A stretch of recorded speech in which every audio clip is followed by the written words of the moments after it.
So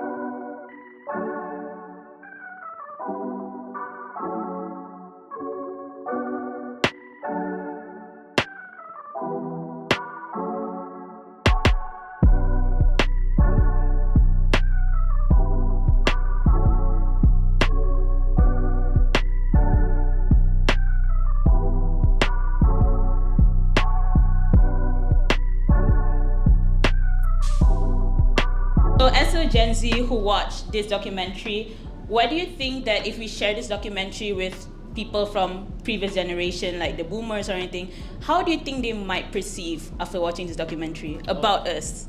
Easy. So previous generations always think like, oh, they're too young, they're too reckless, they don't stick to paths that are successful. But why do we want to walk down the same road when we can create our own path? That's what life's all about, making your own path, carving your own way.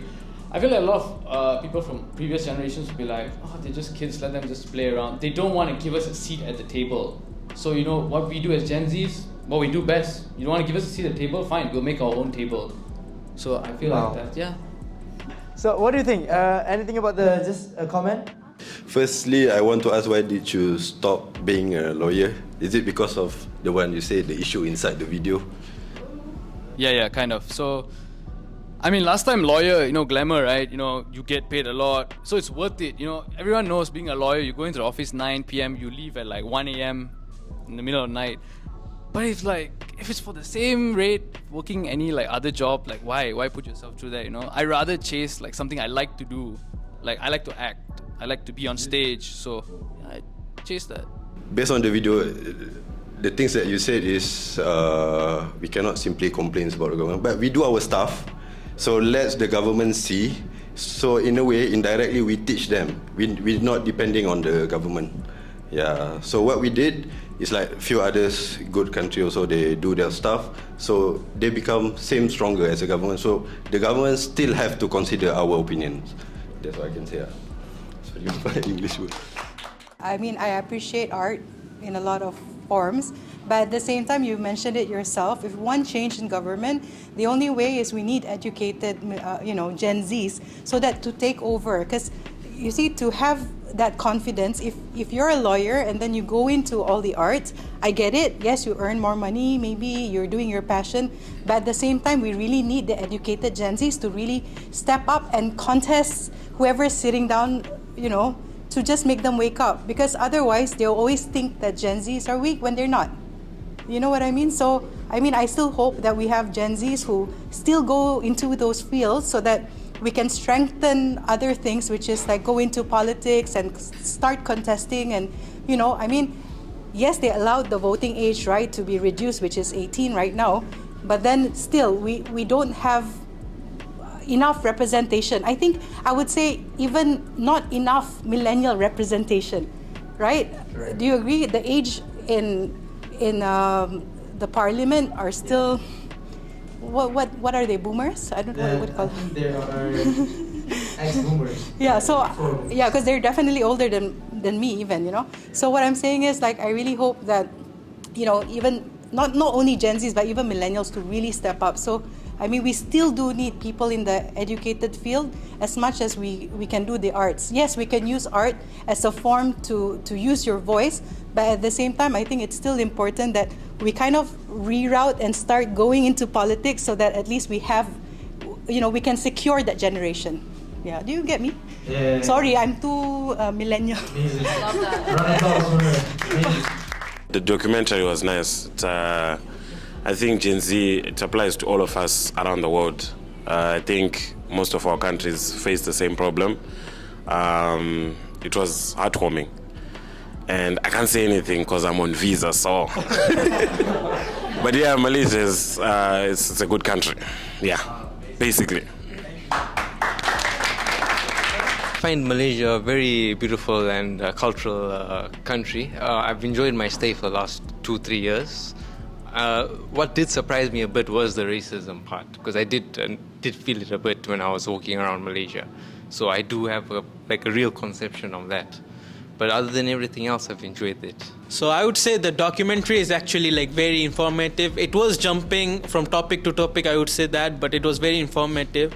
But after listening to everyone, I have this, not a question, but a concern, which is, so I'm from Bangladesh, and as everyone knows that recently Bangladesh was the first country, I won't say first country, but a recent country that got dethroned by the Gen Zs and millennials. But after 6 months, what everyone noticing is now the Gen Zs and the millennials themselves are getting divided into multiple groups. No one is in one opinion. They started off at, like, when they were dethroning the government, everyone was like, okay, fine. Everyone had one idea. But nowadays it became too diverse. They can't even, like, as of yesterday, from what I've seen, even the students ended up becoming 2-3 parties, 2-3 groups. And in a way, crimes actually increased in the country. Students are fighting. There are too many demands by the students that some of them are not even realistic. I will be even like, as a Gen Z also, even for me, I'm like, it's not realistic. But that's what they're demanding. So my question is, not a question, but it's like, how do you deal with that, like, later on? Because even in this video, you saw how, like, no one can stick to one thing. Everyone has, because the reason I'm saying this is Gen Zs, because we know a lot of information from everywhere. Everyone has every different type of opinion. Unlike old people where they had similar opinions, I would say. But nowadays, everyone has their own opinion, everything. So now, how are you combating this? Because right now, as the situation in Bangladesh, from what we see, is no one is agreeing with anyone. Everyone is fighting, everyone is hating on each other, everything is falling apart in a way. So how to deal with this? Because even in the video, no one can agree with one another. So, yes, I get, everyone wants to be politician, fine, but how to deal with this later on, even? Because if it's not dealt with first, later it will become a bigger problem. So what's the idea for that, I would ask? Like, that's my question. It's a bit complicated, but but I'm coming from a realistic standpoint, because this is the most recent Gen Z taking over a country situation. Thank you for that. I think how I reply to that is, the aim of this documentary wasn't to solve any issue. It is to bring the attention to Gen Zs. Some Gen Zs don't see issues. So it's not to solve any issues, it's to bring these up into their view. Tell me, when was the last you saw something very crucial about world news or even Malaysian news when you scroll TikTok or when you scroll Instagram? It's always pictures of things you like. That's what the algorithm tailors to, right? So you miss out on these sort of important things. And like, who reads the newspapers nowadays? This is like a very old person thing to do. Our generation doesn't do that. We're all into digital media and all. When was the last you clicked into a digital media portal to check the news on Malaysia and all? Where do you get your news from? We usually, casual Gen Zs, get our news from TikTok. Oh, like, this is happening.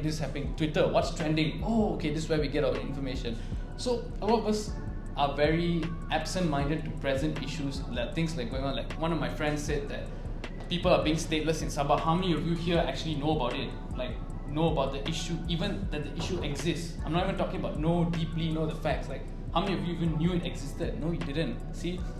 Because it doesn't affect you, and there's no avenue where these things come up. So again, it's not to solve any issue, and I think no matter what, even if Gen Z takes over, there'll always be different sides of an argument. Arguments are good because two sides who are opposing each other will always come up with better solutions. That's how we move forward. That's why parliaments exist. That's the whole principle that democracy exists on.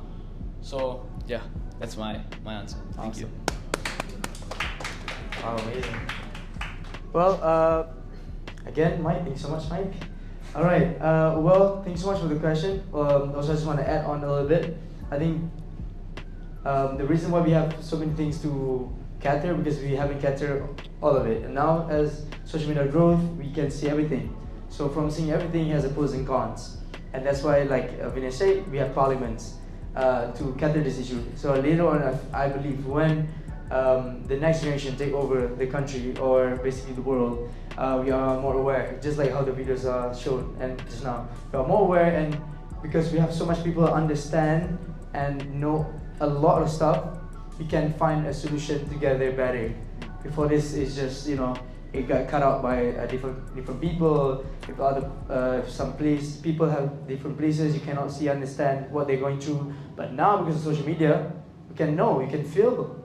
Just like this, the crisis in Palestine, where you can understand how they feel because you can see the videos of what's going on. So I feel this can also cater the Malaysian as well.